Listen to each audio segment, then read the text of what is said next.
huge shout out and a huge thank you to the whole Extreme Hangout team for making this possible and accommodating the stage for us. We really appreciate you guys, and so thank you very much. Now, let's begin with our next storyteller of the day. It is my esteemed honor to be able to introduce Nigel Topping. He is a renowned figure in climate action, serving as the UN climate change high-level champion for COP26, where he launched global initiatives such as Race to Zero and Race to Resilience. Nigel is now a senior advisor to FSD Africa and a global advisor to the high-level climate champions, and an external member of the advisory committee for AXAIM. He also advises governments, financial institutions, and private companies on climate strategy, with a focus on mobilizing climate finance and catalyzing exponential change in climate action. Nigel's commitment to sustainability earned him the CMG distinction in 2022 and recognition as a key leader in shaping a more sustainable future. Let's all please give him a huge round of applause and welcome to the stage. Thank you. Thank you so much for that very kind and very long introduction. I feel even more like a prima donna now, having insisted on exactly the right kind of shade. So I want to thank all the Extreme Shade team for fixing that. I was also thinking that, I don't know if you know, in London there's a place called Covent Garden where street performers perform, and they always have one really fancy trick that they want everyone to come and see and pay them for, but they have to kind of build a crowd for it. So I kind of feel like we've just been creating a commotion so that people are like, what's going on over there? So thank you for showing up. So I've been asked to tell a little bit of my personal story. So I wanted to try and give you a sense of how I've ended up doing what I'm doing and what I'm really focusing on now. And the three words which kind of introduce my personal story are mathematics, mountaineering, and manufacturing. And then I want to use those to tell you a story about why it really matters that you all adopt an exponential mindset in terms of the most important story that we tell ourselves, which is the story of how we're going to tackle the climate crisis. So as a young man, I was a mathematician, and I was particularly interested in a field of mathematics called nonlinear dynamic systems, or complex adaptive systems, multiple partial differential equations, really nice geeky stuff. But really it's just the mathematics of how the real world works. And I'll give you a very simple example to illustrate it. You hear a lot in economics about ideas of equilibrium, like what's the equilibrium price and stuff like that. It's a really stupid idea. It doesn't exist.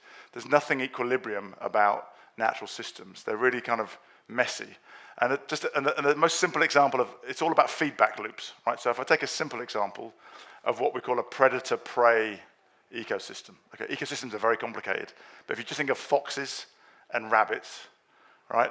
Foxes eat rabbits, right? So the more rabbits there are, the better it is for foxes, because they've got more food to raise more fox cubs. And so if there's lots of rabbits, it's good for foxes, fox population grows.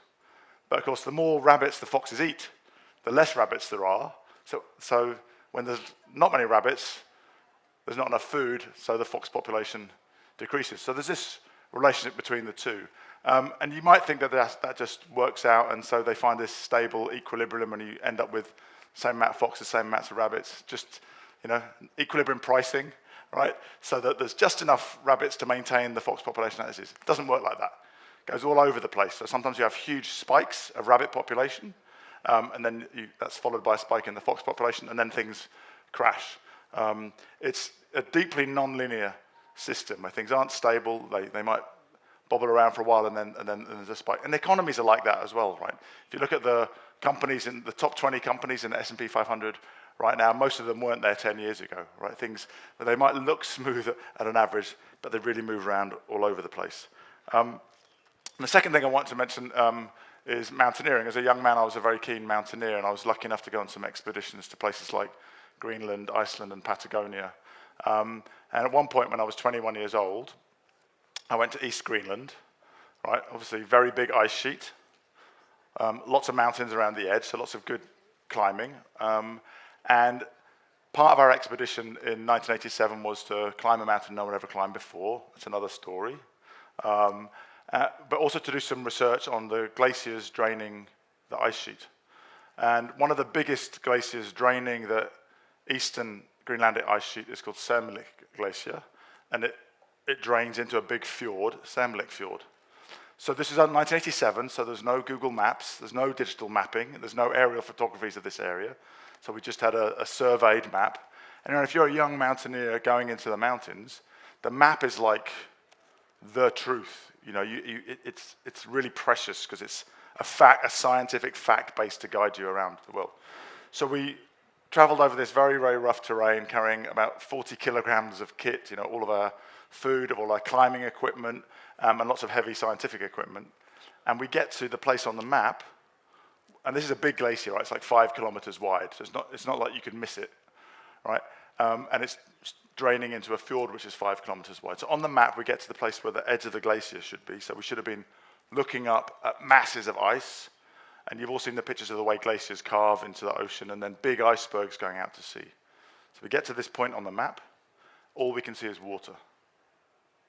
We can see right across 5 kilometers to the other side of the fjord, all water, tiny little bits of ice floating out.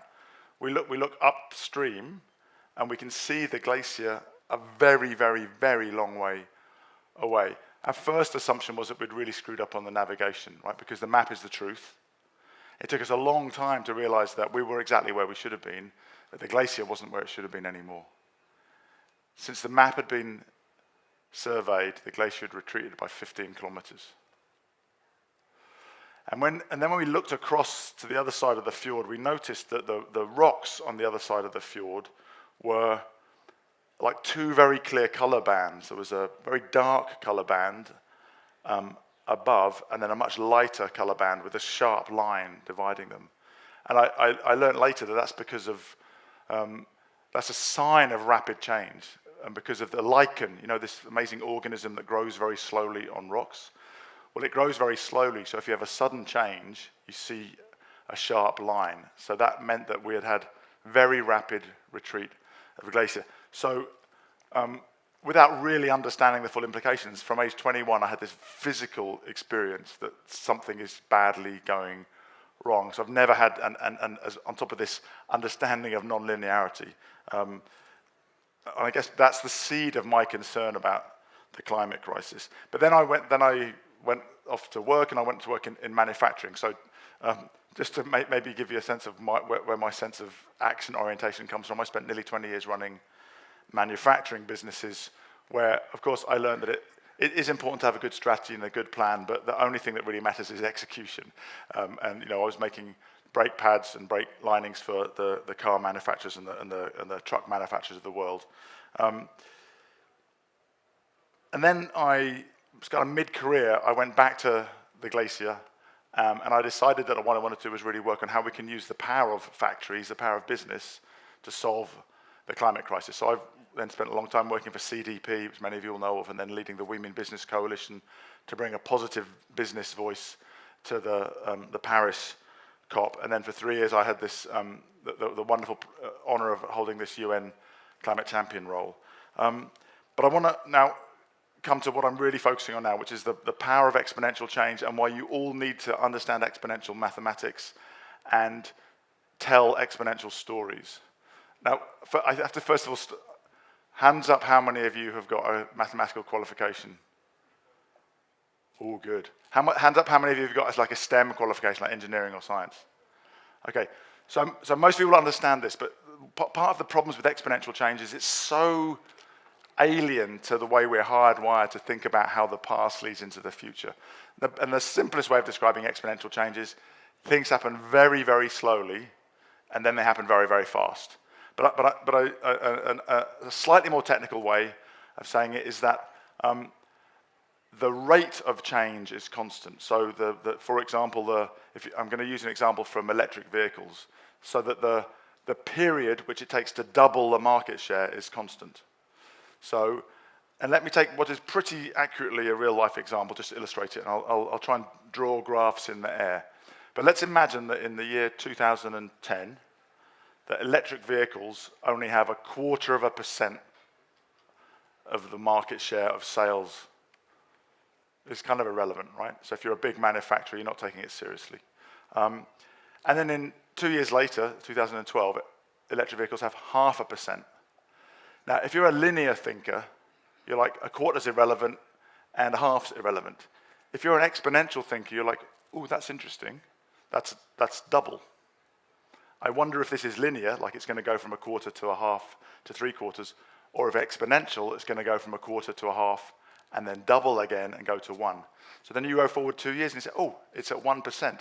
So now as an exponential thinker, you're not thinking it's irrelevant, you're thinking this is interesting. Then it goes 2%, 2 years later, 4%, 8%.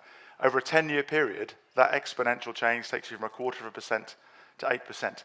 Most mainstream incumbents are still ignoring this because they're trained to only look at big signals, all right? So fair enough, it's only 8%. And this is a true story. In the late teens, 2018, 2019, most of the incumbent car manufacturers were still saying Tesla doesn't know how to make cars.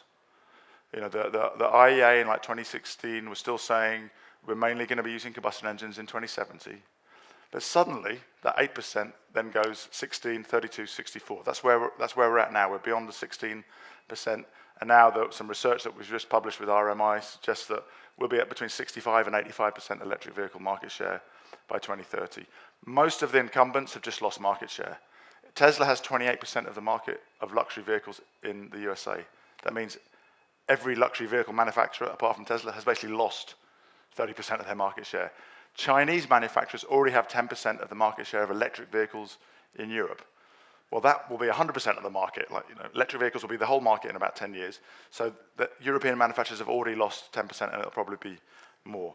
So understanding this matters because we know that this is the way that technology transitions happen, whether it's from horses to cars or from valves to transistors or the uptake of new technologies.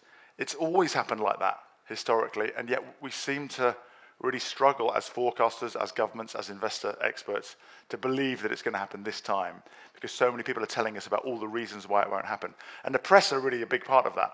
I read an article the other day saying, trouble ahead for EV manufacturers. And then in the article it said that sales had grown by 50% in the last 12 months and the average price has come down by 22%. So I'm like, where's the trouble? The trouble's imaginary, right? And what we did in Glasgow in 2030 was, in 2021, was we in a year before Glasgow, we defined the 2030 breakthroughs. Like, what would the exponential curve need to deliver by 2030 to be on track for net zero before 2050? And what I just invite you is to start noticing the way that thinking, which says there's feedback loops between what governments say and what businesses say that start over time to build that exponential change, that setting a shared exponential goal can de-risk it for everybody, and that having a clear pathway of how to get there can be what really takes us there. And we're starting to see it now. The classic here in COP would be the trebling of renewables, right? If you had imagined 2 years ago that the whole world would be agreeing we need to treble renewables from where we're at now in 7 years, most people would have thought you were crazy, except the exponential thinkers. Turns out that trebling is actually on the low edge of extrapolating the current pattern of exponential change. And again, you look at the RMI publication on exchange electricity, you'll see that. So it seems to me that the really exciting thing is we're starting to tell a new story about how we respond to the climate crisis. And it's one that involves a knowledge that these transitions have happened exponentially in the past, an observation that they're happening exponentially now, and the understanding that if we embrace that, then we can really go much, much faster. And so I'd like to end by saying that the most important feedback loop is the feedback loop between the stories we tell about how we're going to change the world in the future and the actions we take now. So I put it to you that to just tell the story of how rubbish we are and how we've got no chance of making this transition is historically inaccurate and morally bereft. Because actually, if you tell that story, like we're fucking up and we're going to keep on fucking up, you start to become personally invested in that being right. So 5 years later, you get to say, see, I told you so, but you've taken no courageous step to actually act to make that difference. Just telling people how bad we are doesn't mobilize people. What really mobilizes people is saying, you know what, actually we're brilliant. And when we all commit to this, it's incredible what we can do. And we've seen it time and time again. The classic example is the moonshot. In 1961, JFK said, we're going to land on the moon. Everybody told him he was nuts. All of his advisors told him he was nuts. Actually, I learned the other day that even Henry Ford's lawyer told Henry Ford he was nuts and that cars would just be a fad. So it's a common thing, right, that experts tell the crazy exponential thinkers that they're nuts. And in a way, JFK was nuts. Maybe he didn't know enough to know how hard it was. But experts then said, we don't have the mathematics to calculate the orbital trajectory to land a vehicle on the moon. We don't have the materials to make a spacesuit. We don't have the computing power to do the algorithms quickly enough to control the lunar module. And JFK didn't say, oh yeah, I see what you mean, it's really tough. Let's try and do it in 30 years instead of 10 years. He said, I don't care, I believe you, I think you're brilliant. Go away and do it. And you know the story, we went away and we did it. And this is what exponential thinkers do. Final example, if you're not inside the process, it does look like magic. So like most of you will have a phone or a watch with computing power thousands of times more than the lunar module. And I don't think anyone here has personally contributed to Moore's law, the acceleration of computing power, right? If you are, I applaud you, thank you. But most of us have just benefited from that. And there's a lovely interview with a chip designer from the 90s on this phenomenon, when he said, everyone thinks that Moore's law is inevitable. I think it's inevitable. It's been my experience, it's inevitable. Then he went on to say, but I can tell you that every week we come to work and face insurmountable problems until someone solves the problem. And so I put it to you that by understanding the economic history of technological transitions, and by looking at the evidence that we're on that trajectory now, certainly for renewable energy and EVs, and I think news out today of, again, costs coming down on batteries, some of the work on green hydrogen, alternative proteins. I put it to you that if we actually believe that and start saying this is what we can do, we then start getting into a problem-solving rather than a problem-admiring mindset. And we start saying, okay, what would we need to do in terms of policy, in terms of investment, in terms of infrastructure, in terms of technology, in terms of campaigning for what's possible, not just for what hasn't happened. Then we all become co-conspirators and collaborators in bringing about the kind of moonshots we need in multiple sectors.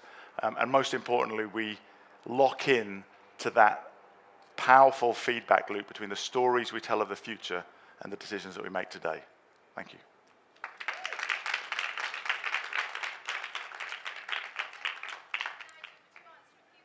Yeah, of course.